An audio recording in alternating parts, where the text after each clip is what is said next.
Hello students, आज हम कक्षा 8वीं की हिंदी लर्निंग सीरीज में व्याकरण का अध्ययन करेंगे। सबसे पहले हम देखेंगे व्याकरण है क्या। भाषा को व्यवस्थित करने के लिए कुछ नियमों की स्थापना की गई है। व्याकरण इन नियमों का सही ज्ञान कराता है, अर्थात व्याकरण भाषा के नियम निर्धारित करता है। इसको हम इस प्रकार भी कह सकते हैं कि व्याकरण वह शास्त्र है जो भाषा के शुद्ध रूप का ज्ञान कराता है। तो व्याकरण में सबसे पहले हम वाक्य को देखेंगे। वाक्य किसे कहते हैं?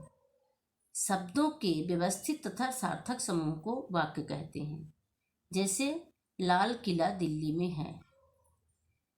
वाक्य के अंग, वाक्य के कितने अंग होते हैं? वाक्य के 2 अंग होते हैं, एक उद्देश्य और दूसरा विधेय।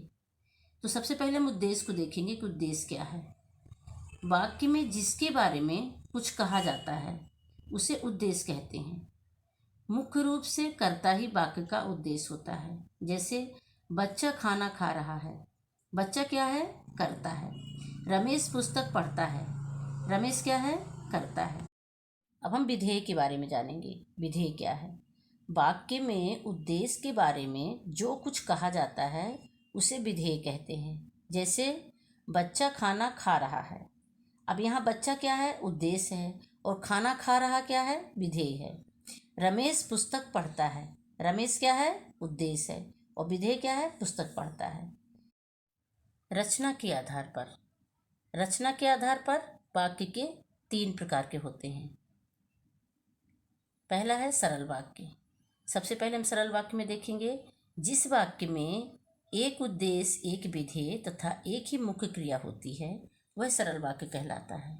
जैसे कल बाजार बंद रहेगा। अब इसमें हमको देखना है उद्देश्य क्या है? बाजार है। क्रिया क्या है? बंद। और बंद रहेगा विधेय है।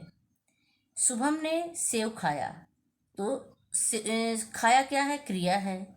शुभम क्या है? उद्देश्य है। सेव खाया विधेय है। तो इसमें क्या हुआ? एक ही उद्देश्य, एक विधेय और एक ही मुख्य क्रिया है। संयुक्त वाक्य, जिस वाक्य में 2 या 2 से अधिक समान स्तर के सरल वाक्य समुच्चय बोधक योजक से जुड़े होते हैं उन्हें संयुक्त वाक्य कहते हैं। 2 वाक्य होना चाहिए या उससे अधिक होना चाहिए। जैसे बादल गरजे और वर्षा होने लगी। बादल गरजे एक वाक्य हो गया और वर्षा होने लगी दूसरा वाक्य हो गया। योजक चिन्ह इसमें क्या है? और। 2 वाक्य योजक चिन्ह के साथ जुड़े हैं, इसलिए क्या हुए? संयुक्त वाक्य हुए। दूसरा एग्जाम्पल है आप ठंडा लेंगे या गरम। आप ठंडा लेंगे या गरम। गरम क्या है? या क्या है? योजक चिन्ह है। तो 2 वाक्य हो गए योजक चिन्ह से जुड़े, इसलिए क्या हुआ? ये संयुक्त वाक्य हुआ।